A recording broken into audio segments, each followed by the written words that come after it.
Bienvenue pour cette saison 2 des Seigneurs de la F1. Donc après 15 épisodes de, on va dire de travail acharné, en vrai. 15 épisodes, des sujets focus, franchement, on a bien représenté. Déjà, on peut commencer à dire merci à tous ceux qui nous suivent depuis le début. Et puis cette saison, elle va être ultra complète. On vous rappelle que en juin, on a rendez-vous avec l'histoire, centième des 24 heures du Mans. On sera sur place pour vous faire vivre un peu ça à travers notamment nos réseaux.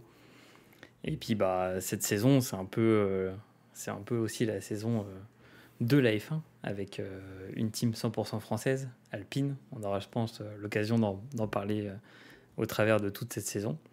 Tout d'abord, je voudrais déjà commencer par vous demander quel est votre favori pour cette saison, messieurs. Je vais commencer par Alex parce que je vois sourire en pensant tout de suite à sa team de cœur. Et est-ce que Ferrari va être levé au rang de maître grâce à ce bon Frédéric Vasseur? Ferrari sera au summum de sa réussite. Enfin, je l'espère, j'y crois. Assez bon. On a enfin un Français chez Ferrari. Ça y est, ça va faire du bien. On aura le caractère de Frédéric Vasseur aux commandes. Et donc, c'est naturel pour moi de dire que Ferrari sera numéro 1 cette année, quoi. C'est évident. Pour faire un petit sommaire d'aujourd'hui, on va parler de l'actu du sport auto, parce qu'il n'y a pas que la F1 dans la vie, et il y a le rallye aussi, notamment, mais il y a aussi le MotoGP et l'endurance. Cette saison, je pense qu'on va couvrir pas mal d'endurance, parce que vu qu'on va aller aux 24 heures du Mans, on a envie aussi de vous partager toute la ferveur qu'il y a autour, non pas que des 24 heures, mais aussi tout ce qui s'ensuit dans l'endurance, avec les Le Mans Series ou toutes les expériences que peuvent vivre les pilotes d'endurance à travers une saison. Oui. Alors, je rebondis sur ce que tu veux dire avant Ouais. qu'on oublie. D'ailleurs, ce week-end, il y a les 12 heures de Sebring. Ah, intéressant. Et du coup, Ouais. pour situer Sebring, c'est où? C'est aux États-Unis, donc là, on est plus en IMSA et pas en WEC. Donc, c'est la Ok. catégorie principale aux États-Unis d'endurance. Et donc, tu as certaines voitures, donc des IMSA qui sera en WEC cette année, notamment pour les 24 heures du Mans. Et la superbe Chevrolet qui sera Chevrolet NASCAR 24 heures du Mans. Alors, c'est vrai que le NASCAR, on va pas trop en parler. C'est pas notre compétition favorite, mais il y a les fameux Il y a le Daytona 500. Chevrolet. Oui, aussi. Ouais, non, je crois, cette année, ils ont fait justement une Chevrolet qui est spécialisée type NASCAR pour les 24 heures du Mans. Ok. Bon, ça sera intéressant de la suivre. Ouais. Sur les jeunes pilotes, l'actualité de la Formule 3, Formule 2, surtout que cette année, il y a des bons Français qui sont dans les catégories en dessous de la F1, mais qui vont pousser pour aller justement trouver un baquet en Formule 1, et ça va être intéressant de les suivre. On pense notamment à Victor Martins ou à Pourchaire. Et puis du coup, la sainte seigneurie de la F1, avec l'effet marquant qui sont passés durant les testings. On parlera, je pense, des petites colères de quelques pilotes, des tensions qui commencent à régner dans le paddock. Et enfin, on passera sur quel est le prochain Grand Prix, avec du coup les paris. Et suivez ce que va dire Johan pour parier sur les sites de paris en ligne. Et il a toujours le bon mot pour être celui qui va vous donner le bon gagnant. Vous pouvez déjà miser un petit billet sur Hamilton et Mercedes pour la saison. Il tease. En vrai, on signe quand même, parce que je sais pas, est-ce que vous avez regardé la dernière saison de Drive to Survive sur Netflix? Pas encore. Oui, il me reste un épisode. Comment tu l'as trouvé pour l'instant? Franchement, après c'est mon avis, mais c'est du cinéma, quoi. C'est vraiment un jeu d'acteur, de l'acting pur. Ouais. Je trouve que la saison 1 était exceptionnelle, mais là, c'est ça. Là j'ai pété un câble au bout d'un épisode quand tu vois Mattia Binotto et le brave Gunther pendant un épisode en Dolce Vita romance. Exactement. Bon, c'est terminé. Toi, Alexandre, tu vas kiffer. Parce que là, t'as jamais vu. Toi, toi qui es fan Exactement. de. Si t'es fan de cinéma italien, c'est pour toi, là. Allez, C'est magnifique. ça me réconciliera avec cette année passée. Ah, franchement. Ok, bah. Allons-y, du coup, gaiement dans ce planning. Par quoi vous voulez commencer? Est-ce qu'on commence par rallye? Est-ce qu'on commence par MotoGP? Yo-Yo, est-ce que tu veux commencer par la Formule I? Je sais que On peut tu commencer. suis aussi. Ouais. Alors, on peut commencer par la Formule I. Alors, Grand Prix qui a tenu toutes ses promesses. Donc, premier Grand Prix en Afrique du Sud. Euh, on est sur un circuit typé urbain. Je sais pas si vous voyez un petit peu Long Beach comment c'est, Euh, avec Long Beach, non? le rond-point aux États-Unis. Ah, sur le circuit de Long Beach? Exactement, ouais. En IndyCar, par exemple, c'est le premier Grand Prix des IndyCar de la saison. Avec le rond-point, pas mal, aucune zone de dégagement. Et ben, c'est un petit peu un copier-coller de celui-ci. Où tu étais vraiment au bord de la plage, où tu avais un rond-point pour faire un secteur. Hmm. Donc, circuit assez intéressant pour une fois, en tout cas pour ma part. Et circuit du spectacle où des Français ont brillé. Donc, il y a Sacha Fenestraz qui a fait la pole à 23 ans. Donc, deuxième recordman. Et ensuite, on a eu aussi Jerry Vergne qui perd, mais dans le dernier tour, il se fait doubler l'aspiration à la ligne droite face à Da Costa. Donc, deux anciens coéquipiers qui se sont retrouvés, qui se sont battus, et ça c'est niveau, pas essence, mais niveau charge de batterie, ça s'est joué à 0,1% de batterie. Un Ça, tour c'est de terrible. plus, ils n'avaient pas assez d'essence pour. Ils n'avaient pas assez de batterie pour continuer. Ah ouais, c'est terrible. Putain, Ouais, la panne de batterie. Est-ce que, toi qui exactement. suis la Formule E, est-ce que c'est déjà arrivé, parce que c'est une question qu'on pourrait se poser, est-ce que c'est déjà arrivé qu'une Formule E tombe clairement en panne de batterie juste avant la ligne d'arrivée ou dans le dernier tour et du coup, qu'est-ce qui se Oui, passe dans ce moment-là? ouais, c'est arrivé la saison dernière. Alors, je sais plus quel Grand Prix, mais les deux premiers sont tombés en panne dans le dernier tour. Je crois que c'est Jeddah d'ailleurs, qui reprend les circuits de F1. Et les deux premiers sont tombés en panne parce qu'il y a eu des safety cars. Et donc, ben, forcément, ça rallonge le temps de roulage. Et ce qui se passe, ben, c'est comme une voiture classique. C'est drapeau jaune ou Ford Goose Yellow. Et dans ce cas-là, ben, on arrive les voitures et les autres continuent. Ok. Ouais, Comme un peu au Mans, quoi. Les C'est Toyota ça. qui s'arrêtent juste avant. Ah, c'est Et terrible là, quand tu même. vois les deux voitures, et tu en vois un, tu as le coéquipier qui arrive, mais vraiment loin, 6e ou 7e, qui pousse son coéquipier en mode NASCAR pour le faire avancer, et qui franchit la ligne. Tu sais, il espère recharger les batteries en accélérant C'est l'autre. ça. Et truc Ok. incroyable, je sais pas si vous suivez ou pas du tout un peu, ou vous avez jamais suivi les dernières saisons. Non, je Il y a regardais ce qu'on juste appelle, un peu de loin. il y a ce qu'on appelle un attack mode, un peu comme dans Mario Kart, où tu prends un raccourci, et ça te donne de la puissance, donc 200 kW pendant 2 minutes. Ah ouais. Et donc c'est stratégique parce que forcément, ça te fait prendre un peu plus de temps, mais quand tu l'actives au bon moment, tu peux gagner des places. Ouais, c'est un peu, ça rajoute un peu de stratégie dans un truc où il y a tellement de fiabilité dans les monoplaces qu'au final, C'est ça. c'est ce qui fait la T'as- différence, quoi. Où t'as pas d'arrêt au stand, où t'as pas de changement de pneus parce qu'ils ont tous les mêmes pneus. C'est vrai que ça. Et la voiture est quasiment identique. C'est vrai que ça ajoute un petit peu de piment à la course. Ça me fait penser un peu dans le MotoGP, quand tu prends une sanction et que du coup tu dois faire un long lap, où du coup tu as une Exactement. partie de la piste qui est dédiée à faire une trajectoire un peu plus longue que la trajectoire classique. Et du coup, c'est assez stratégique parce qu'il faut choisir le bon moment pour le prendre. Est-ce que tu le prends ce tour-ci ou est-ce que tu risques sur le deuxième tour pour éviter de perdre trop de place? Et du coup, est-ce que Exactement. tu compares à peu près à ça ou... Ouais. Et ben, c'est exactement la même chose, sauf que c'est vraiment une ligne virtuelle où t'as trois zones de détection.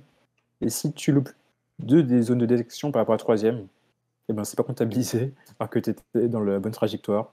Et tu es obligé de refaire ton long lap pour repartir. Ouais.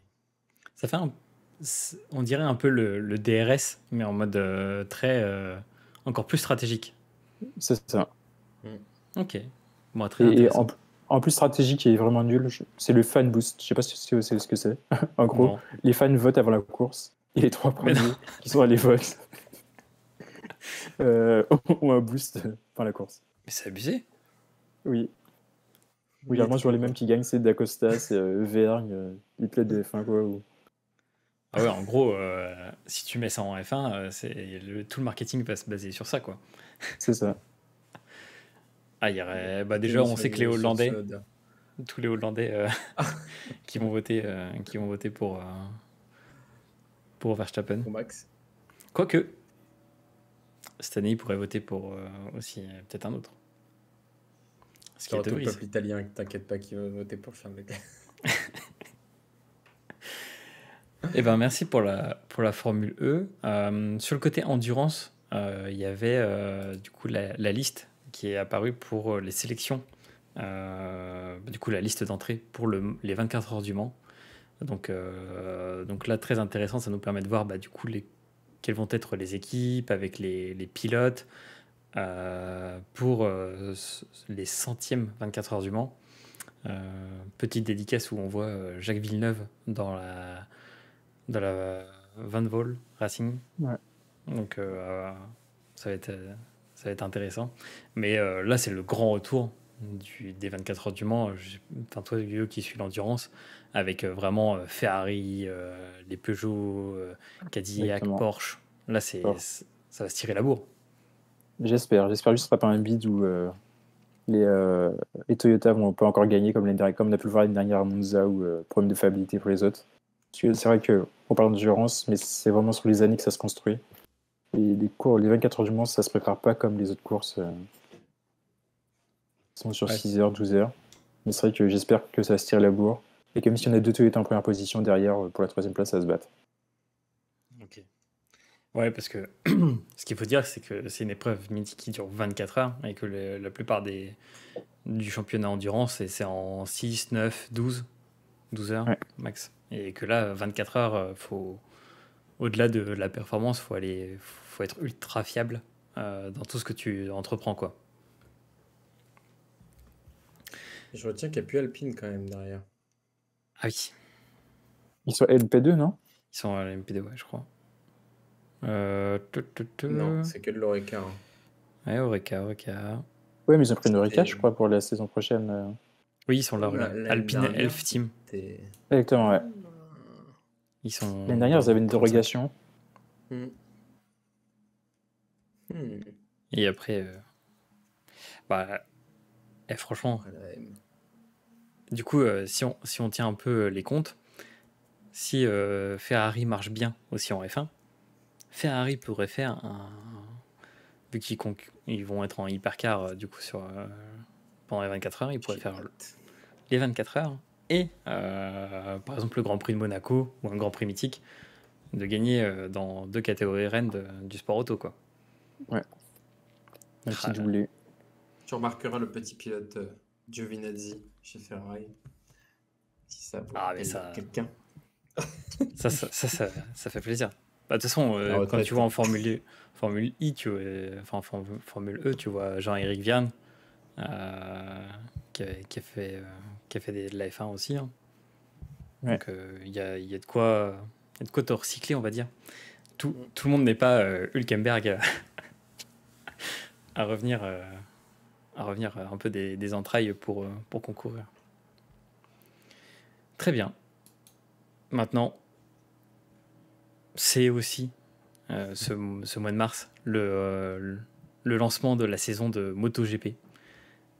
Donc là, ça va être fantastique. Déjà, la saison dernière, je trouve que... Je sais plus si toi tu suis, Alex, le MotoGP, un peu. Très vaguement. Il Mais faudrait je que je sais m'y que- mette. Je pense que je vais essayer de m'y mettre cette année. Ah, franchement, en Ouais. plus, je pense Ça va cette trop année, vite pour ça va moi, être... ça va trop vite. Cette année, ça va être vénère parce que je crois que tu as 8 Ducati ou un truc comme ça. Exactement, ouais. C'est ça. En termes de Ducati, ça va être incroyable. Tu as 8 teams Ducati et 2 teams Aprilia ou un truc comme ou je sais plus. Exactement, ouais. C'est ça. Deux teams Aprilia. T'as les deux. T'as la Yamaha.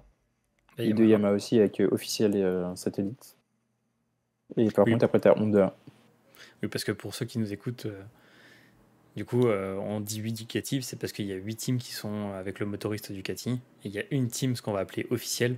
C'est un peu comme en F1 quand vous avez Ferrari et As, où du coup As va avoir des pièces technologiques et le moteur Ferrari. Mais c'est une écurie, on va dire, comme tu disais, satellite.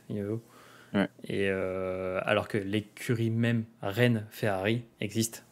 Et c'est pareil pour Ducati.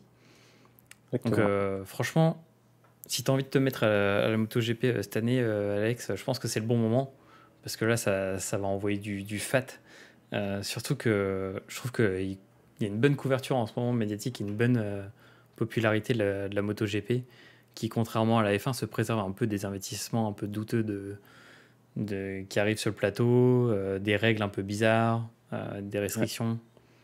Donc là, Euh, c'est... Ouais, tu voulais dire, Hugo? D'ailleurs, il y a une petite série sur Amazon Prime qui est pas mal. Alors, c'est pas sur cette saison, c'est la saison dernière. Enfin, il y a 2 saisons maintenant. Mais vraiment, un mode Drive to Survive, mais beaucoup mieux expliqué et pas Ah en mode oui, cinéma. je sais plus comment ça s'appelle, mais on vous le retrouvera. Mais, Ouais. euh, mais c'est vrai que j'avais regardé quelques épisodes et c'était assez stylé. Et ben, du coup, on espère que Fabio reprendra son titre cette année, hein, en tout cas, parce qu'il a toutes ses chances. Autre actu concernant, bah, du coup, qu'est-ce qui a repris? Il y a le rallye aussi qui a repris, le WRC. Alors là, franchement, pour ceux qui ne suivent pas trop le rallye, c'est spectacle, hein. Et il faut le dire, c'est quand même un sport où tu peux aller assister gratuitement sur les bords de la route, un sport auto. Bon, si vous êtes des blagueurs comme au Grand Prix, enfin au rallye de Monte-Carlo, vous pouvez faire des scènes un peu suspectes sur le bord de la route pour déconcentrer les pilotes. Mais c'est quand même magnifique quand on voit les spéciales en plein Monte-Carlo avec toute lumière éteinte et ils sont à 180-200 bourrins là-dedans. C'est quand même un joli spectacle. Toi, tu suis un peu le rallye Vite fait, je suivais il fut un temps, mais là, c'est trop technologique pour moi maintenant, comment c'est devenu le rallye. Ah bah là, Quand tu vois les voitures qu'ils ont aujourd'hui, c'est complètement fou en termes d'aéro, en termes de grip. T'as plus le côté, tu passes ta vitesse en boîte manuelle, là t'es en boîte méca, et les mecs, c'est des fous furieux sur le tracé, quoi. Et bah, ce c'est qui est là que tu vois quand intéressant, même, ils ont vraiment confiance en leur voiture. ah bah complètement. Puis ce qui est Et au intéressant, c'est que, copilote. c'est que tu peux te comparer avec le rallye. C'est un des sports auto, vu que c'est des voitures, on va dire que tu peux voir de tourisme quasiment tous les jours. Enfin, pas dans la conception, mais dans l'aspect. Bah, du coup, tu peux te comparer à un pilote de rallye. Bon, il y en Je a qui le préfère, font, tu vois, mais moi, les courses de bon, côte. Je sais pas si ça, c'est pas médiatisé, c'est dommage, mais les courses de côte, quand tu vois que c'est les vrai. mecs, ils ont une petite portion où ils font ça en 1 minute 30, et tu vois, effectivement, les voitures plus communs, tu peux voir de la Clio comme un prototype de Formule 1 qu'un petit papy au fond de son garage, il a fait. Tu vois, là, les mecs, ils donnent tout. Et effectivement, quand tu vois moi, je regarde pas mal de replays ou de choses comme ça sur la partie du rallye, quand ils t'enchaînent des virages à des vitesses complètement folles, c'est pas tant la vitesse de pointe, parce que je crois que c'est 200 km/h le Ouais, c'est maximum. ça. Tu es au fond de compteur, sixième. De toute façon, ils sont en boîte courte. Et les mecs, ils sont à balle. C'est juste qu'ils sont tout le temps à pied au plancher, qui sont sur de la terre, sur de la neige, sur n'importe quoi. Et tu te dis juste, c'est surhumain, quoi. Alors, je crois que c'est en live sur le YouTube de la FFSA, mais il faut se connecter au bon moment, c'est jamais Ah oui. bien Ouais, sinon, défini, c'est sur mais Canal, ouais. exactement, ouais, Sinon, il y non, avait la Race of Champions aussi qui était passée Oui. Ouais. et qui était intéressant avec Mick Schumacher.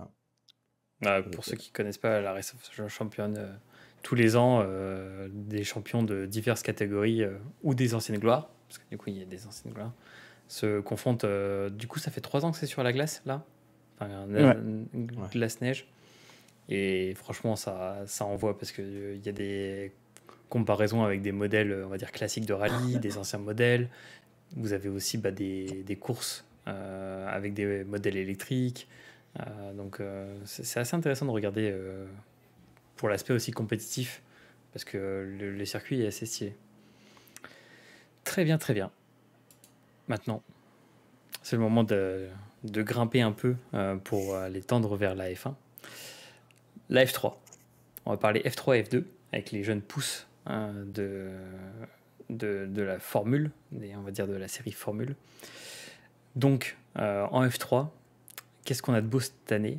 Et ben en fait, on a des jeunes qui poussent, qui viennent d'arriver des formules généralement en dessous, Formule Renault ou encore le karting, et là qui poussent vers la Formule 3.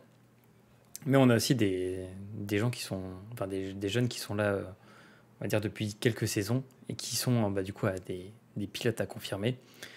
Est-ce que vous regardez un peu la F3? Qu'est-ce que vous en attendez cette année? On sait que la saison dernière, la F3 et la F2, je sais qu'avec eux, on regardait pas mal et que on a trouvé ça, on va dire, fantastique.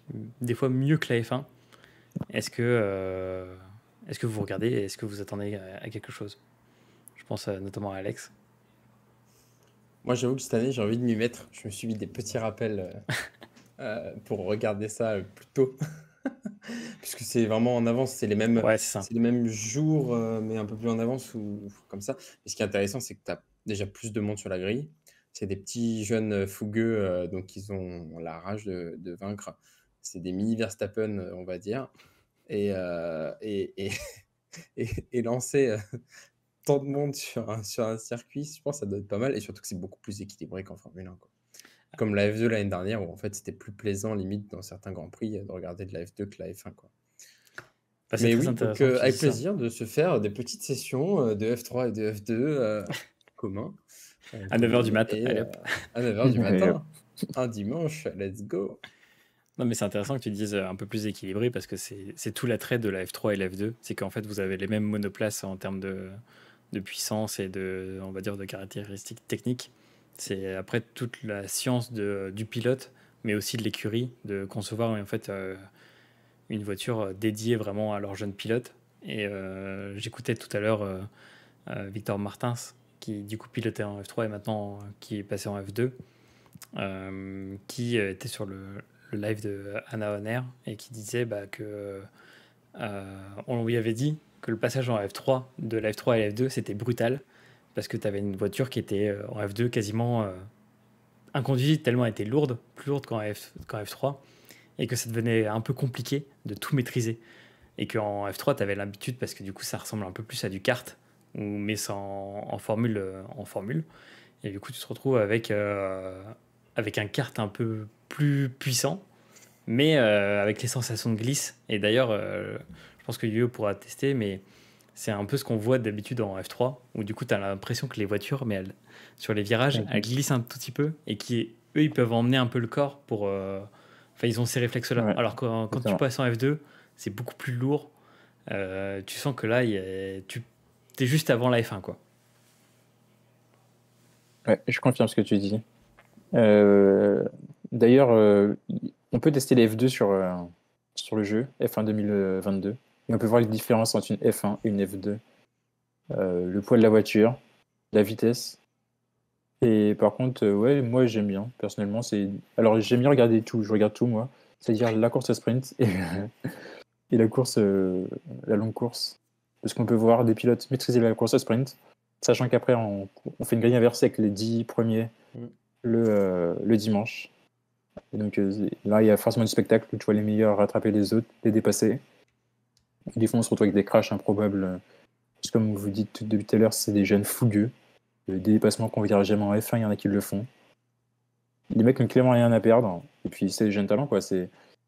Des fois, on se dit même que c'est dommage, tu vois, de les voir partir pour qu'ils aient une place en F1. Parce qu'il y a d'autres qui ont des sponsors. Ouais. On citera pas de nom. On pense à Stroll. Euh, non, mais en vrai, t'as complètement raison. Mais là où je trouve fou pour ces formules-là, c'est qu'en gros, t'as un peu moins de médiatisation et tu sens, quand tu regardes, enfin, du coup, tu auras cette sensation-là, Alex, quand tu vas regarder, c'est que toi, tu te lèves pour regarder ça, t'as passé un bon moment, mais en fait, on va tellement après passer dans un autre univers dès qu'on passe sur la F1 que t'as l'impression que c'est pas du tout le même sport. T'as l'impression d'être genre le dimanche quand tu vas voir un enfant jouer au foot avec son équipe pour la F3 et la F2 et tu passes à la F1, c'est la Ligue des Champions quoi. Ouais, c'est vrai. Et on se retrouve avec que de la surmédiatisation, les pilotes sont les stars, avec aussi du coup en parlant de stars, toutes les stars qui viennent assister au Grand Prix, etc. Alors qu'avant, je trouve, t'as beaucoup plus de spectacles, mais déjà moins de spectateurs. Exactement. Et d'ailleurs, on peut voir, je sais pas si à l'occasion, on montrera une vidéo de la grille, ou une photo de la grille. Mais sur la grille, il n'y a que les pilotes. À la limite, une ou deux personnes de leur famille, mais sans plus. Alors qu'en F1, la grille est full. Elle est chargée comme jamais. On n'aura plus les fameux avions qui passeront au-dessus du circuit. Non. C'est fini, ça a été acté. Ah oui. Mais c'est vrai que quand tu vois tout le monde qui part, c'est fou. On pourra faire un épisode sur ça, mais ce fut une époque où ça ressemblait plus à un combat de boxe que avec des jeunes femmes qui mettaient des pancartes que à de la F1 aujourd'hui. hein. D'ailleurs, Mais moi, petite je dis, aparté, à quand Vas-y. ça existe en MotoGP encore. Oui, ça Où existe elles en ont le MotoGP. Oui, parapluie. c'est vrai. Oui, c'est vrai, j'avais oublié ça. Elles ont le Tu ne peux parapluie plus et en la Formule 1, pancarte. effectivement. Tu ne peux plus, c'est vrai. À quand le retour, tu sais, du fameux démarrage, un petit peu comme au Mans, où Ah on oui. court pour les monoplaces. Mais là, comme elles sont chargées en électricité, ça va être compliqué. Je crois que c'est même plus possible parce que tu es obligé de brancher le truc, le volant, Ouais. et tu as tous les process de sécurité à respecter. Avec de t'attacher, de te fermer pour les... Voilà. Ouais. D'ailleurs, au Mans, on l'a plus non plus. C'est vraiment ils sont tous dans la voiture, ils partent en fil. Le seul moment où j'ai vu, c'était aux 24 heures du Mans moto, où ils sont tous d'un côté, tu vois courir sur leur moto. Et il y en a qui tombent, bien évidemment.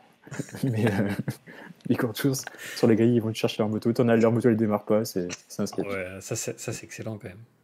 Faudrait, c'est vrai que, mais en Formule 2, je pense, en Formule 3, ça peut être possible. Je crois que t'as pas trop d'électronique comme ça. En Formule 2, ça commence à être un peu tendu.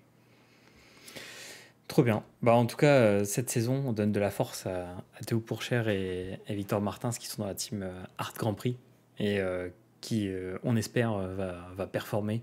C'est une bonne écurie française avec un sponsor qu'on adore qui est Intermarché. Et ça fait plaisir de voir ça sur les griffes de F2. Maintenant. J'espère juste pour Théo Pourchaire que ça ira, parce qu'en vrai, c'est sa dernière saison, je pense. Il n'avait pas de budget cette saison. Ouais, j'espère pour lui qu'il finira devant Victor Martins et après Martins sur la suite. D'ailleurs, comme ça. C'est la dernière saison pour pas mal de pilotes, si on regarde. Ouais. Parce qu'en F2, en fait, vous êtes limité au bout d'un moment. On vous dit, t'es bien gentil d'être jeune, mais à 23, même 23, c'est beaucoup. 22 ans, tu vois, la porte, elle est vite refermée. Mais le petit Vesti, là, pareil, ça va commencer à se renfermer. Nissani, je pense que lui, c'est vraiment la dernière, là. C'est le sponsor, lui, qui... Ça fait 2 ans qu'il gratte. Là, c'est bon, c'est la dernière. Iwasa aussi, il est pas mal loin, pas loin de terminer. Stanek, je crois aussi. Encore 2-3 ans. Stanek, je crois, il arrive l'année dernière, je crois. Ok. My bad. Et non, sauf que là, côté français, là, ça va être pas mal parce qu'on a Isaac Adjar, Victor Martins, Théo Pourchaire. Franchement, ça va envoyer du fat avec le frère aussi de Leclerc, Arthur Leclerc. Donc, Formule 2 à suivre. Très bien. Maintenant, c'est l'heure de passer à nos tests de F1. Et ce pourquoi on se réunit aujourd'hui, parler de ces tests de Bahreïn. Donc, pour les plus fervents fans de la F1, on se rappelle les tests avant Bahreïn, c'était en Espagne, à Barcelone, où on pouvait plus facilement aller les voir. Maintenant, aller à Bahreïn, c'est un autre exploit. Et c'est surtout que, je ne sais pas si vous avez vu, mais ça va être intéressant pour ce week-end. Il n'y a plus aujourd'hui à Bahreïn, contre toute attente. Il y a eu de la pluie aujourd'hui à Bahreïn. Est-ce qu'on va sortir pour la première fois de l'histoire les pneus wet à Bahreïn? Bon, peut-être pas non plus, mais on sait jamais. Affaire à suivre. Mais en tout cas, les essais hivernaux, si on peut les appeler ainsi, avec 23 degrés à Bahreïn, qui sont déroulés du coup le week-end dernier, sur 3 jours. Et des premières indications qu'on peut avoir. Déjà, les voitures qui roulent en vrai, avec leur vrai livret, avec les vrais, on va dire, décals de cette année. Déjà, quelles sont vos premières impressions sur les livrets? Quelles sont vos premières impressions sur les monoplaces? Est-ce que vous avez la sensation qu'il y a quelqu'un qui se détache un peu du paddock? Ou est-ce que ça va être enfin stack, comme tout le monde l'annonce côté Formule 1. Moi, je suis un petit peu déçu de une monoplace, on va dire la Alfa Romeo. Quand tu veux, je crois que c'était la photo bien avant. Tu avais une photo celle où ils sont Ouais, c'est là. enfin, ils rentrent dans les stands, même celle d'après. On a l'impression que c'est une Ferrari en fait, que c'est le rouge. Voilà, comme ça, de face. J'imagine tellement les ingénieurs, soit Alfa Romeo, soit Ferrari, ils voient quelqu'un rentrer, ils disent ah, c'est la nôtre? Non, ah mince, on n'est pas prêt. C'est bon les gars, c'était un bluff, c'est parti quoi. Bon, on reconnaîtra quand même le casque de Bottas là, en espèce de forme humaine ou quelque chose comme ça, trop bizarre. Mais la livrée, bon, il n'y a pas eu de grands changements, notamment pour la partie alpine, hein. Là, je crois que ça a été la plus grosse déception de l'histoire de la livrée, d'un reveal de livrée Formule 1. Je On confirme. s'attendait à quelque chose de plus original. Là, on est sur du copier-coller, quoi. Même Red Bull a fait mieux, pour te dire. Moi, je le pense, hein. Avec si peu de changements, ils ont fait peut-être mieux, mais un peu de déception. Et, mais après, c'est toujours beau de voir lors des pré-testings, ah voilà, la fameuse Duracell de chez Williams. Ça fait un petit peu, ça fait plaisir de voir les monoplaces rouler avec les fameux éléments pour analyser un petit peu en termes d'aérodynamisme, donc les espèces de petits, je sais pas c'est en quoi, c'est en métal ou quelque chose comme ça, Les avec grilles, des tu veux dire? petits capteurs dessus, des petites grilles sur les côtés pour analyser vraiment l'aérodynamisme, pour pouvoir ajuster, faire les bons paramètres lors de la course et de la qualif. Et en fait, on a l'impression d'avoir des avions de Star Wars quoi, qui sont en train d'être lâchés sur un circuit. Et ce qu'on aime bien aussi, c'est que voilà, les pilotes font quand même des tests pendant 3 jours où c'est 8 heures, je crois, de piste au total, c'est 4 heures x 2, ce qui est quand même énorme en termes de tours.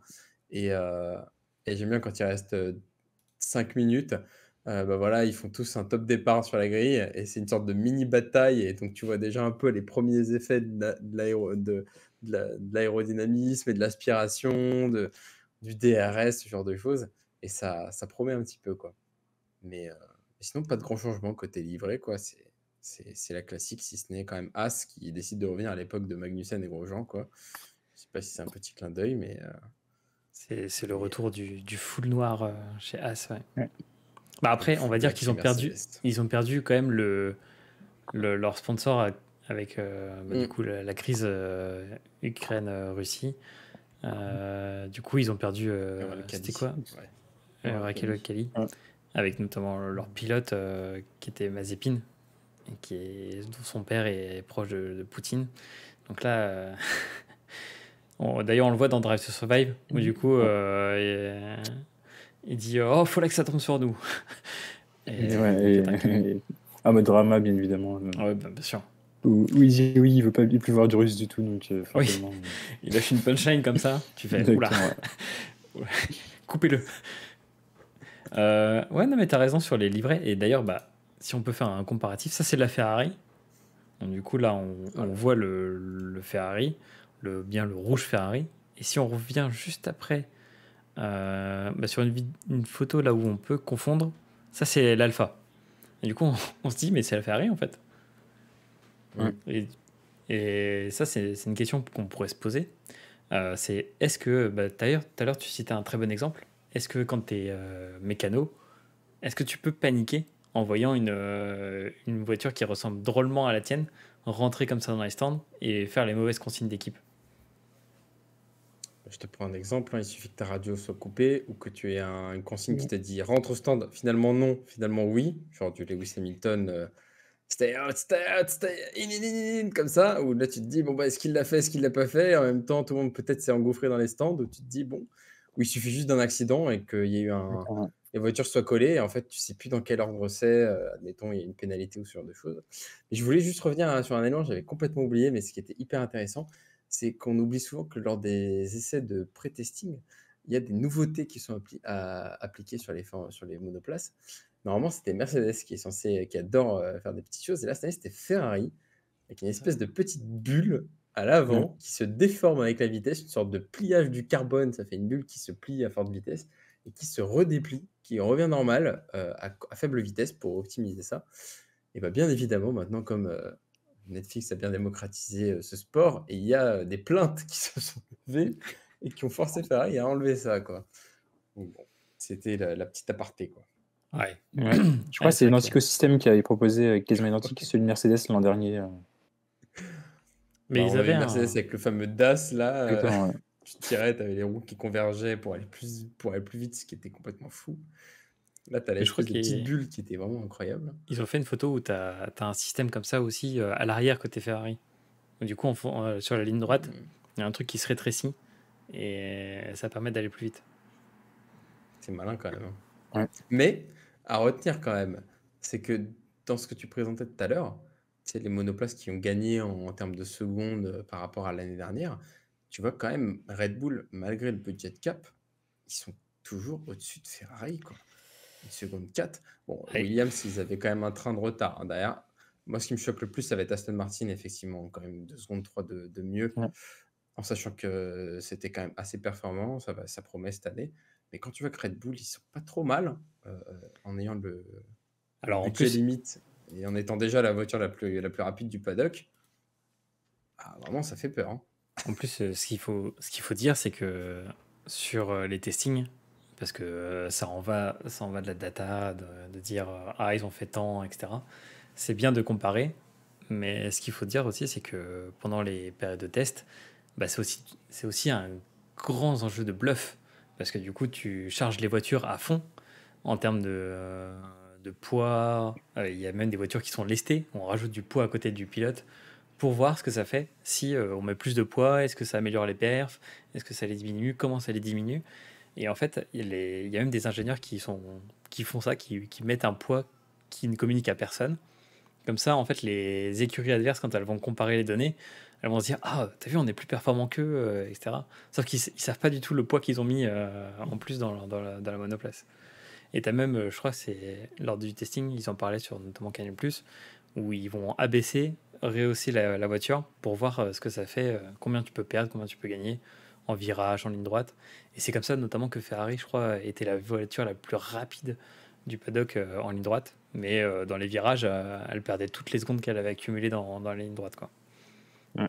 Et pour rebondir sur ce que tu disais Alex tout à l'heure par rapport à Ferrari, l'avantage des tests aussi, c'est qu'on peut tester des choses interdites ou déjà préparer les saisons suivantes. Donc c'est-à-dire que les réglementations, on sait que les réglementations sont faites pour 1 ou 2 ans et évoluent, on a déjà les réglementations pour les années suivantes. Donc peut-être que la bulle aujourd'hui interdite sera la révélation dans 2 ans. Allez, affaire à suivre. C'est original quand même d'arriver à Ouais. plier le carbone de cette façon, comme une bulle Bah, d'air, quoi. d'ailleurs, tu as, un sujet qui est assez intéressant dont tu parlais sur le carbone. C'est qu'il y a eu beaucoup de critiques, notamment sur la McLaren, où du coup, il y a beaucoup de noir aujourd'hui sur les voitures, notamment sur toutes les monoplaces. Vous avez vu des livrets, bon, à part celui de Haas et de celui de Mercedes qui sont dédiés à être noirs. Mais sur les autres monoplaces, vous voyez beaucoup de noir apparaître avec le mélange d'orange, par exemple, ici. On voit, c'était qui? C'était Alors je crois, chez Williams. si je ne me trompe pas, la Mercedes, justement, est noire parce qu'il y a beaucoup de carbone dessus. Et quand tu zoomes dessus, je sais pas si on le voit là, mais en tout cas, j'ai vu un élément sur les réseaux sociaux. Tu vois bien le carbone, quasiment la moitié du haut, et en carbone, full carbone. Oui, bah, ici, ouais.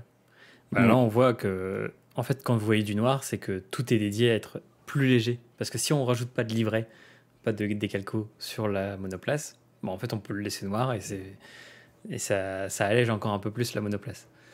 Donc, est-ce qu'on est dans une course au poids? Parce qu'elles sont de plus en plus lourdes, ces monoplaces. Est-ce qu'on serait dans une course au poids, quitte à risquer de ne pas avoir des sponsors sur la voiture? Ça serait quand même revenir quelques années en arrière. Donc, c'est quand même, c'est pas plus mal d'avoir un peu moins de pub sur une monoplace, mais je trouve ça intéressant la course à la performance sur le poids. C'est Surtout en l'avantage, F1. c'est qu'on pas de sponsor. Hein. Ah, Oui, typiquement, il n'y a pas voilà. grand-chose à faire, t'as beaucoup de papiers imprimés. Oui, c'est vrai que As, on retient As, Monet, oui, il n'y a pas grand chose. Mais Bon, ils je vont dis être ça, sponsors mais par Williams aussi. Netflix Hein. bientôt, ouais. Oui, c'est vrai. Mais chez Williams Sponsor aussi. Netflix. Ah, la Duracell, on le voit. Voilà, là, c'est ce qu'on disait. Magnifique. Mais il y a un sponsor qui, moi, m'a attiré l'œil chez Williams, c'est Gulf. Donc, ça veut dire qu'on aura un livret spécial Gulf pour la Williams, et ça fait plaisir. Donc, pour ceux qui ne savent pas, Gulf, c'est une entreprise mythique du sport automobile. Et il y a toujours des livrets spéciaux quand elle sponsorise une écurie. Et on se souvient notamment de la McLaren Gulf qui était exceptionnelle. Et on attend que ça. Du coup, sur les datas, qui sort grand gagnant sur les essais hivernaux, AlphaTauri 456 tours au total, contre la performance de McLaren à 312 tours et Alpine à 353. Est-ce que, et ça va être la prochaine question, est-ce qu'on sent déjà de la tension dans les écuries de F1 ? Parce que McLaren, pour vous faire le parallèle, il y a eu un petit énervement de Lando Norris, qui selon Will Buxton, donc pour ceux qui regardent Drive to Survive, Will Buxton, c'est le fameux commentateur qui enfonce des portes ouvertes avec ses commentaires.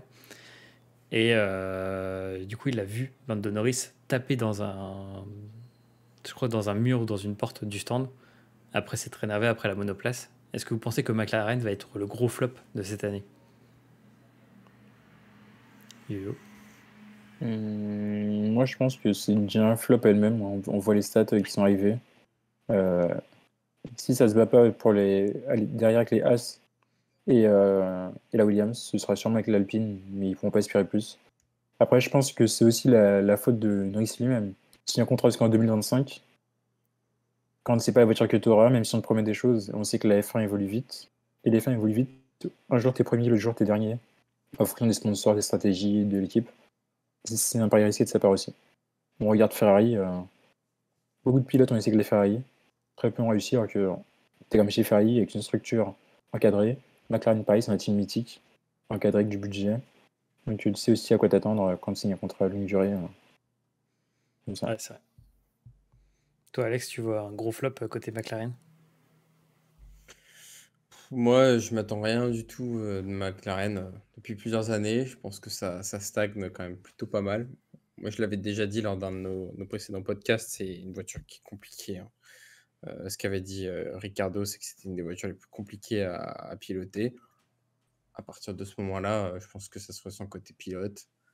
Un Norris, il adore McLaren, mais au bout d'un moment, si ça évolue pas, il va essayer de chercher à aller à droite, à gauche, quoi. Mais je sais pas dans quelle mesure ils peuvent faire encore mieux que l'année dernière, compte tenu que tout le monde a évolué et eux, ils ont dû évoluer sous certaines formes, mais ça se transmet différemment. Ils sont vraiment à la traîne, quoi.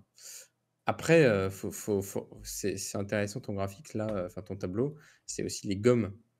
On a les tours C'est avec vrai. les gommes. Quand tu vois que quand même, aujourd'hui c'était Checo, il a fait un tour déjà qui est le tour le plus rapide sur Bahreïn, même plus rapide que les qualifs de l'année dernière, et ça c'est en testing, Ça, c'est avec fou. du C4. Alors, je dis pas, je parle pas d'explosif, mais voilà, il reste le C5 au-dessus. Aller gratter encore quelques dixièmes avec ces pneus-là, enfin, franchement, cette année, on peut aller chercher sous la barre des 1,30, je pense, pour de la qualif, et ça ferait un gain de peut-être 6 dixièmes par tour avec ces monoplaces-là. Tu dis que Red Bull, ils arrivent à gagner encore plus, à gratter encore quelques petites parts de marché. Tu te dis, bon, bah écoute, ça creuse encore plus l'écart avec toutes les autres écuries, notamment McLaren. Mais la bonne surprise, c'est quand même, je te rejoins, Williams. Enfin, franchement, ça fait plaisir de voir, de voir quand même Albon qui est là, qui est souriant, qui arrive des fois dans le top 3, dans le top 2, tu sais pas ce qui se passe. Et tu fais, ah, c'est le retour de Williams, quoi. Non, mais là, les gars, je dis, il y a un mec qui est ultra chaud, c'est lui, hein. C'est Fernando, hein. Là, c'est son année, hein. Fernando top 2, hein. Non. Alors oui, c'est qui a dit ça ? Top 2. Non, mais je crois qu'il y a un ingénieur d'une écurie ou quelqu'un d'une écurie adverse qui a dit que Fernando, c'était dans le top 3 de toute la saison, quoi. Il est impressionnant quand même, hein. Et Moi, toi, j'ai hâte de voir comment il va porter Aston Martin. Parce que là il profite du fait que aussi le cher Stroll Junior n'ait pas pu courir. Donc il s'est dit, ça y est, j'ai tout pour moi. Allez, c'est parti, je fais ma monoplace, let's go. Il est quand même Et, béni à chaque fois. oui, c'est le patron aussi. Attends, il a l'expérience et il te le montre. C'est quand même un des pilotes qui s'adapte le mieux à n'importe quelle monoplace. Et Dieu sait qu'il a changé ces 10 dernières années d'écurie. Quand tu vois les évolutions, et là il arrive chez Aston, il se dit ça y est, let's go, moi je suis là, ça plaisante pas et je vais vous montrer. Franchement, on n'est pas à l'abri d'un top 5 premier Grand Prix de Alonso. Bon, c'est déjà ce que beaucoup avaient annoncé, hein. Mais tu le vois, c'est un des plus âgés je crois que c'est même le plus âgé Ouais. des pilotes. Ouais. 270 tours. Allez, tiens, mangez ça. Et alors que derrière, tu as les De Vries, Sargent qui sont quasiment les plus jeunes. En vrai, ça fait plaisir de le revoir là. Et puis, enfin, cette année, j'ai vraiment l'impression qu'il va y avoir un lore un peu autour de ça, mais les jeunes contre les vieux. C'est-à-dire que tu as Alonso, Hamilton, Magnussen, Hülkenberg, Bottas. Déjà, tu cites ça. Là, tu es sur l'avant-garde qui a connu les moteurs thermiques. Et là, après, tu as De Vries, Sargent. Qui on peut mettre Zhou et Piastri. Et Drugovic, s'il court quelques courses. Donc, en vrai, ça va être stylé, hein, cette année, de suivre ça. Ok, bon, est-ce que vous avez quelque chose à rajouter sur les testings? Est-ce qu'il y a des choses qui vous ont paru surprenantes? Si on refait un petit récap, Red Bull a été le plus rapide, Alpine le plus lent. En termes de fiabilité, AlphaTauri a le plus tourné, McLaren le moins tourné. En termes de vitesse, Red Bull a atteint la meilleure vitesse de pointe, Mercedes la pire vitesse de pointe. Est-ce qu'il n'y a pas aussi un petit côté de bluff pour faire on est comme l'année dernière? Sachant que, donnée intéressante, c'est que Mercedes a fait la pire vitesse de pointe, mais comme on le voyait sur le graphique tout à l'heure, ils ont gagné 2 secondes sur leur tour par rapport à l'année précédente. Donc c'est quand même intéressant. Bluff. Il est déjà chaud. Et du coup, en fait, il y a 5,8 km/h de différence entre Red Bull, qui était la plus rapide, et Mercedes, la moins rapide, contre 15 km/h en 2022 d'écart entre le plus rapide et le moins rapide. Donc ça commence à être un peu stack au niveau des performances de vitesse. Est-ce que c'est du bluff? Est-ce que c'est pas du bluff? On verra. Et côté tour, du coup, Fernando a le plus tourné, et Drugovic a le moins tourné, ce qui est logique. Est-ce que vous aviez des choses à rajouter sur les testings? Est-ce que vous pensez que ce week-end, on va vivre un Grand Prix de folie? Alors moi, c'est pas quelque chose à rajouter sur le testing. C'est juste que je suis pas mal d'actu sur les réseaux sociaux, comme Cité, Anna Honner, Hydro, etc. Il y a eu un déferlement de haine contre les testings, parce que les gens, donc certes, regardent tous Drive to Survive, ne comprennent pas que le testing, c'est pas une course, c'est pas du spectacle. Et justement, ce qu'apprécie Alex, c'est le but du testing, c'est qu'on apprécie de voir les voitures, les évolutions, les tests, voir comment l'air passe sur une voiture. Et c'est vraiment ça qu'il faut voir. Je pense que s'il y a des personnes qui sont novices dans le live, dans le podcast, c'est vraiment ça qu'il faut apprécier. Et pas, c'est la performance de la voiture. C'est pas une course, seulement on regarde l'évolution qu'il y a, le petit dixième de gagner, réfléchir à ce qu'il y a de plus, ce qu'il y a de moins, l'aéro. Par exemple, l'année dernière, les Mercedes ont été tous du marcinouage. Tout le monde s'est étonné parce que la voiture a une forme particulière par rapport aux autres, etc. Cette année, Ferrari, ils ont apporté une évolution qu'ils ont essayé de mettre en place. Et tout le monde il y a eu un recours. Et on peut se dire que plus tard, ce sera peut-être intégré. C'est des éléments comme ça qu'il faut profiter de voir et pas voir les testings comme course avant la course. Ouais, t'as bien fait de rappeler un peu tout ça, parce que ce qu'il faut rappeler, c'est que même les essais libres, il y a beaucoup de gens qui s'interrogent sur les essais libres, à quoi ça sert, pourquoi on voit pas le haut niveau de performance comme en qualification. Ce qu'il faut savoir, c'est que c'est des périodes qui sont faites pour justement améliorer encore plus les voitures, faire tous les réglages au millimètre. C'est vrai que quand tu parles de un millième par-ci par-là, ça joue beaucoup pour une écurie. Et il y a des gens dont c'est le métier d'aller chercher ces degrés de performance-là. notamment avec de la data. Donc, tu as bien fait de le rappeler. Merci, Yuyu. Quelque chose d'autre à rajouter? Non. Surtout... Non. Ok. Et ben, avec tout ça, on va passer à la fin de cet épisode de la saison 2, de ce premier épisode, avec les pronos et vous dire à quelle heure, du coup, regarder le fameux Grand Prix de Bahreïn qui se disputera du coup à partir de vendredi pour les tests, les essais, pardon, le samedi pour les qualifs et le dimanche pour la course. Et du coup, on va sortir le petit tableau magique et on va dire qui va donner son premier prono. Bon, Alex, je te change chaud là. Il va dire Ferrari. Je vais dire Ferrari. Alors, on a lu tout à l'heure, ce que je vous ai envoyé, c'est que Leclerc ne se sent pas satisfait de sa monoplace, puisqu'il dit que c'est une voiture qui est un peu trop faite, selon Sainz, qui a des gènes de pilote de rallye. Donc, du coup, fameux.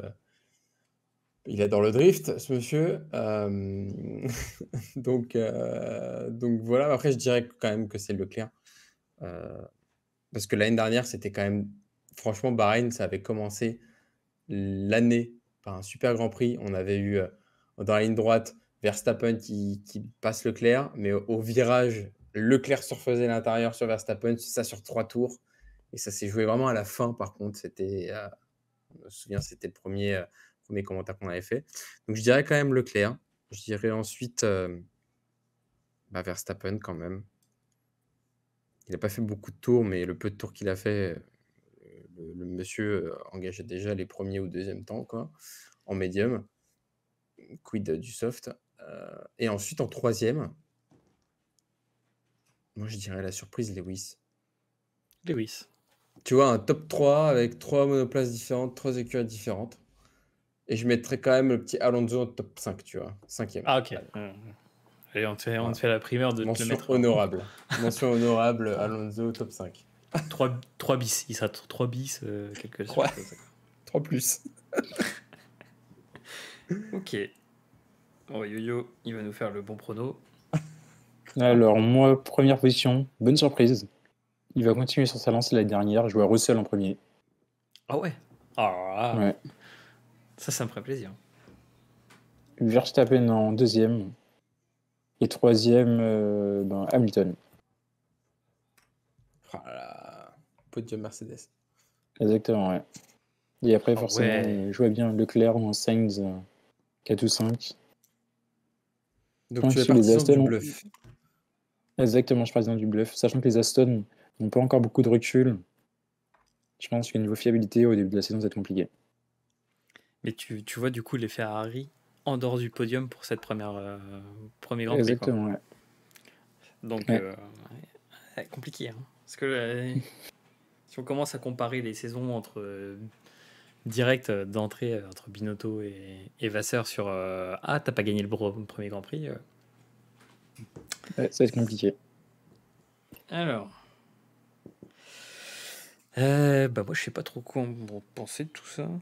En vrai, je pense que tout à l'heure tu disais un truc très intéressant, Alex, sur la fameuse sanction que normalement doit écoper Red Bull, c'est-à-dire d'avoir moins d'aéro, de tests aéro cette saison. Je pense qu'ils ont mis le max sur ces tests aéro pour les tests et que du coup ils vont devoir pêcher la suite de la saison s'ils ont des développements à faire. Enfin, après, c'est un sentiment. Et du coup, je pense que je vais mettre Pérez en premier. Parce que je sens que le Verstappen, là, il est trop easy. Il est trop easy. Certes, il a fait des bons temps, mais je sais pas. Je sens le fail arriver. Parce qu'il faut dire que quand tu as fait 2 titres d'affilée, ta 3e saison où tu vas chercher le 3e titre d'affilée, je pense que c'est là où c'est le plus dur, physiquement, mentalement, parce que tu vas avoir la pression aussi derrière. Donc, je sais pas, je verrai un Pérez. Après, je suis d'accord avec vous sur Lewis, mais sur le 2,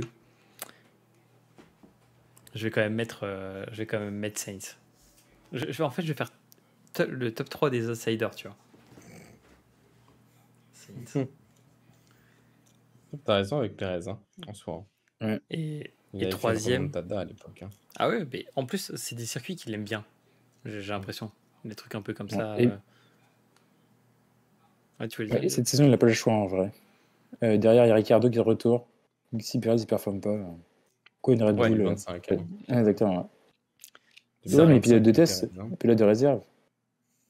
Donc tu peux très bien le mettre à côté et dire bon, bah, je te mets chez AlphaTauri. Et sachant que, aussi, quand tu es pilote de réserve, ils peuvent très bien dire pendant un Grand Prix, ah bah écoute, là on va faire tourner un tel sur, je sais Exactement. pas, les essais ou les qualifs. Et on va voir sur un Grand Prix ce que ça peut donner.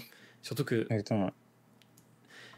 là, il n'y a plus Hülkenberg pour jouer les pilotes remplaçants. Donc ça va être Ricardo qui va tourner un peu autour de tout le monde. Dès qu'il y en a un qui va choper la grippe, hop, il sera là pour prendre la place. Donc t'inquiète pas que il y en a un s'il y en a un qui a un peu le feu derrière, c'est bien Pérez, hein, je pense, comme disait Yves. Et troisième, je vais vous suivre sur Lewis. J'ai envie qu'il commence cette saison bien. Donc ça fait Leclerc Verstappen en dehors de mon top 3.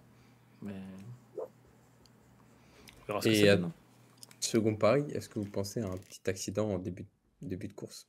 Ou est-ce qu'on aura droit à maintenant à nos fameux départs clean, premier virage clean? J'ai envie de dire non, t'as plus Latifi. Bon, c'est des. D'accord, Il n'y a plus Latifi, il n'y a pas Stroll. Il n'y a pas Stroll, donc le pompon. Par contre, je pense qu'on va s'ennuyer un petit peu, il y aura un petit train habituel. Et après, tu auras la safety car qui va tout remettre en jeu. À la fin. Ouais. Par contre, Oscar Piastri, il y en a qui ne vont pas le laisser passer. Et ça risque de créer des petites tensions, des petits accrochages. Moi, je vous mets une petite pièce cette année sur un énorme clash qui va débuter entre Tsunoda et Piastri. Les deux qui vont être un peu dans le milieu du tableau, à se battre pour des micro-points, 1 point, 2 points par-ci par-là, et qui, je pense, sont deux caractères assez nerveux. Oh, ça va être extraordinaire. Extraordinaire. Ok. Bah, merci, messieurs. On verra qui aura raison dimanche. En attendant, pour vous rappeler, qu'est-ce qui se passe ce week-end? Grand Prix de Bahreïn, départ de la course 16h dimanche. C'est pas le 15h habituel, 16h. Les qualifs. Ceux qui veulent se lever tôt, alors vu qu'on en parlait tout à l'heure, il y a tout ce week-end, il y a F3, F2 et Formule 1. Donc dimanche, à partir de 9h, il y a course sprint F3. On a vraiment tout le gratin cette semaine. Et la page de la F1 n'est pas actualisée. Du coup, on va retourner chez nos amis de peut-être Eurupteur qui ont peut-être le meilleur. D'ailleurs, je vous conseille, si jamais vous voulez suivre tout ça, Eurupteur, très bon site. D'ailleurs, vous avez un calendrier. Vous allez sur calendrier MotoGP, compétition mécanique, et vous pouvez le synchroniser avec votre Google Agenda. Et du coup, vous avez tous les événements sur votre Google Agenda. C'est extraordinaire. Ouais. Et du coup, je crois qu'il n'y a pas la F2 dessus. Alors moi, je l'ai sur F1i Auto. Je vais mettre le live. Ah non, le live il est sur mon téléphone. Bon, en tout cas, pour dire que du coup, il y a tout à suivre ce week-end. Et ça s'annonce bien sympa cette saison. On verra les effets des changements de réglementation, des effets sur les pistes aussi. On rappelle que c'est une des saisons, enfin, je crois que c'est la saison avec le plus de Grands Prix sur une saison, avec l'intronisation de Las Vegas. Donc, à voir tout ce que ça donne, tout ça. Et puis, si en attendant, vous voulez nous donner de la force, suivez-nous sur YouTube, sur Insta, sur Twitter, et streamer en force ce nouvel épisode. En tout cas, merci Vio pour le lien. Hop. Tac. Et du coup... Ah, c'est ça. Vendredi 3 mars, F1, enfin essai. Les qualifs de la F3. La course de F3 le samedi à 10h pour Alex, qui sera là. Et le dimanche, la course 2 de F3, la course 2 de F2 et la course de F1. En tout cas, merci pour ce premier épisode, messieurs. Et puis, rendez-vous lundi prochain pour débriefer de ce Grand Prix exceptionnel de Bahreïn, on l'espère. Avec à la clé, pourquoi pas, la pole ou la victoire d'une Ferrari pour Alex ou la victoire d'une Mercedes pour Yoyo. En attendant, on vous fait des bisous et puis rendez-vous la semaine prochaine.